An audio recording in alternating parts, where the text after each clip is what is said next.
As you hurtle towards middle age, you start to think about shit.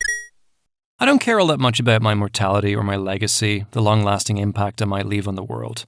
No, most days I wake up and wonder why my back is so stiff. I lean down and attempt to tie my shoes without emitting an ugh sound. And as I look around the small room that I rent, I wonder how I have accomplished so little, and at only age 38, wonder why the hell does my body feel so old? And here lies the problem. Expectations. If you're motivated and hardworking, your 30s seem to go one of two ways, depending on how kind RNGesus feels like being. You have one route that is a slow and monotonous grind, but inevitably leads to something, a life, a career, a little island resort in the Caribbean. And then you have the other route where somehow the plan that you put tremendous amounts of effort into setting into motion for several years leads to absolutely nothing, and you wonder what you did wrong.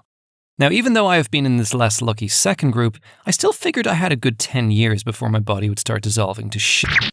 Your 40s is when everyone complains about back pain and stiffness and aches and owies, but I thought being the fitness-loving little go-getter that I was, a lot of this might be avoidable, or at the very least, something I could sidestep for a while. My body started to break down somewhere around 35.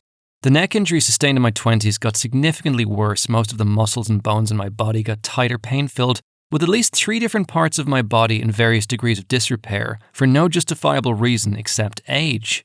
I got a meniscal tear in my left knee from, you want to guess what? One day, I sat cross-legged for 2 hours on my sofa because I didn't want to disturb a cat sleeping on my lap. When I was 18, I went to a friend's house and he told me that he'd found some Preparation H, a topical cream for hemorrhoids, in his father's room, and we both had a good giggle about it. So far, my 30s seems to have been nothing but hemorrhoid management. For years, I couldn't figure out why I was constantly getting them, and then one day I realized that it was actually just the same hemorrhoid that kept reinflating. When it's dormant, it'll look like a scar, and it might stay like that for weeks at a time, but then, one unfortunate evening when I'm a bit backed up and I've got to give a little push for encouragement, and suddenly it's like...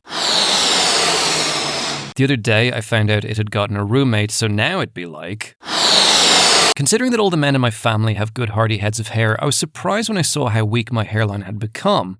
It has so far receded to the point that, when slicked back, I look like a bad guy from an 80s action flick. Saying that, not too long ago I found a picture of myself at 23 and my hairline was way further back than I'd realized. So it turns out that I have in fact always been rich in forehead. Whenever I get some of that sweet, sweet YouTube money, I'm going to buy myself a new hairline. Yes, that will do nicely. Okay, doom and gloom aside, getting older isn't all bad. I mean, there isn't enough money in the world that you could pay me to be in my 20s again. Constantly horny and agitated and needing to get everything done right now.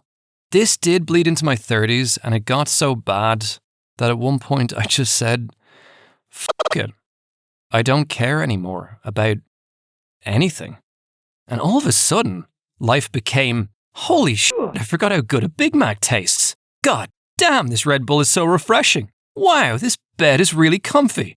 My goodness, my balls are humongous. I'm serious, actually, to the point where I thought it might be cancer and went to my doctor about it. It wasn't cancer, they're just unusually big. In a strange way, living the absolute dumpster fire, which has been my 30s, actually freed me from the cage I'd locked myself in. It's not that I don't still have goals, but I don't worry about them in the same way that I used to. Life is life, and sometimes stuff happens, and sometimes it doesn't. There was such a nasty arrogance to the person I was in my 20s, and I cringe anytime I think about it. To overcompensate for being a lonely, insecure teenager, I went full bravado, and a lot of the time I just acted like a loud and obnoxious dick. Growing older changed my focus. It no longer mattered if people thought I was impressive.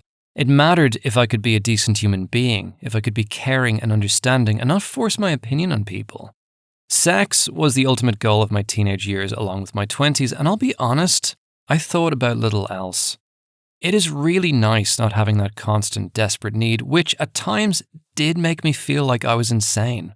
As I've gotten older, my focus has shifted to really appreciating the simpler things in life, such as food. Which leads us to... Just look at them over there, smoking their cigarettes, drinking their coffee, scratching their big butts. Your metabolism will change someday too, young man. So yeah, another big disadvantage of getting older is that your metabolism slows down, and that Skittles milkshake that you indulge in once in a while now has consequences. At 5'11" and a bit, I started my teenage years at a skinny 143 pounds. After joining a gym at 19, I progressively increased my weight, packing on some muscle thanks to a protein-rich diet. As I progressed in age, my athletic body started getting a bit soft around the middle, and by my mid-30s, I'd evened out at around 175. It wasn't until I switched medications that shit got real. My doctor had told me that there would probably be some weight gain, and I was like, yeah, no problem, what's a few extra pounds? 3 weeks later, I was in the gym, and realizing that I hadn't weighed myself in a while, I stepped on the scales. Now, I didn't say this out loud, but when I looked down at the number, I genuinely thought that the scales was broken. I stepped off, letting it go back to zero, and stepped back on 195 pounds. I had put on 20 pounds in 3 friggin' weeks.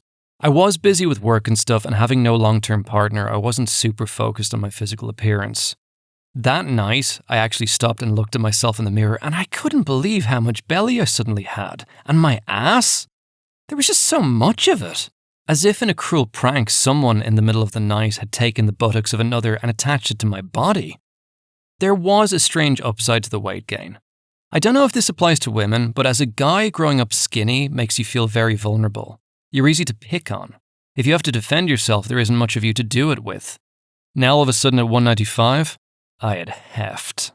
Thankfully, I've never been in a physical altercation as an adult, but hot damn, you don't even know the confidence and security that extra weight grants you. The amount of power that 20 pounds adds to a punch is considerable. I would walk down the street sizing up some teenage scumbag, thinking that a smack in the face from that weedy little scrote would barely register with the size I'd become. Now, obviously, there are some downsides as well. I was really shocked by how sweaty and out of breath I'd feel just from walking up a couple of flights of stairs. As well as the extra physical exertion felt from basic tasks, I realized that I'd gotten much, much lazier. I would always take the elevator even if it was just for one floor. I'd grab a bus if I needed to get to the end of the road. I was so much less inclined to do any physical activity, and having never been that kind of person, it felt weird.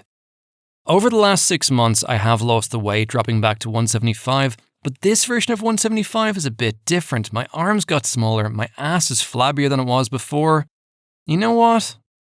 I kind of miss the 195 pudge factory of confidence that I was. It is nice not sweating so much anymore. I've had 8 partners during the course of my life that I'd consider girlfriends. Monogamous relationships that have held some significance. The longest one, with no break, lasted for 1 year. My last relationship was 4 years ago, and the previous one, 3 years before that. For most of my adult life, I have been alone. And it has been absolutely brilliant. Seriously, people do not talk about the benefits of being alone. Without a relationship, yes, sex happens a lot less frequently, and sure, it's nice to have someone to cuddle whilst watching a movie, but picture this.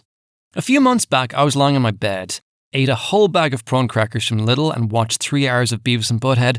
Then I took a nap, and when I woke up, I spent the rest of the evening playing video games, and nobody stopped me.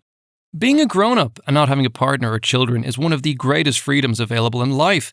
And yeah, I appreciate that not everyone is alone by choice. I actually do really feel for incels as long as they're not being cold towards women. I have just seen so many bad relationships in my life. So many people are deathly afraid of being by themselves, and the possibility of dying alone unloved is one of the worst fates imaginable. People end up staying in absolutely toxic situations because the alternative, being by themselves, is unthinkable. I'll be honest, I do partially blame Disney for brainwashing my generation into thinking that you need someone to be complete. The character that ends up by themselves is always the bad guy, who sometimes is just straight up murdered. The hero gets the girl or the girl gets the prince, and the film ends right at the peak of excitement, the apex of love and giddiness and all the possibilities for the future. They don't show Cinderella and her children that have behavioural problems, or Pocahontas being brought back to England and developing a drinking problem. You don't find out about Simba banging Nala's best friend or Quasimodo getting evicted and having to turn tricks. Aladdin's penis that doesn't work anymore, or Prince Charming getting hooked on blow. I believe that a life spent alone has just as much merit as life with a spouse. One is not superior to the other, and we have to keep reminding ourselves of that because even in this day and age, the idea of being alone is still viewed in a really negative light. Despite how this comes across, I'm not afraid of commitment, and I would be happy to have a long-term partner. I figured that if I were to commit to something like that, though, it should feel right. And yes, I'll be the first to admit that I'm not exactly beating away romantic prospects. One problem is that a lot of people in my age bracket have already paired off, settled down with a family and kids and whatnot. You know what? I wouldn't have a problem dating a Gen Zer, but let's be honest. Half of your generation is swimming in mental illness, and the other half are as challenged as molasses trying to make its way down a gentle slope. I was starting to feel a little bummed with all this getting old business, and then I watched Furiosa and saw Chris Hemsworth. And while I didn't win nearly as big in the genetic lottery as my boy here, it did inspire me to think that one still had the potential to be mighty sexy in their 40s, as long as you work hard in your body and pump yourself full of performance-enhancing drugs. Oh, come on, get out of your fancy world. This is what the lad used to look like. I tell you, the second my testosterone level falls even a smidgen below normal, I'm gonna get my doctor to pump me full of that anabolic goodness. Hell, you could destroy a small village with those things.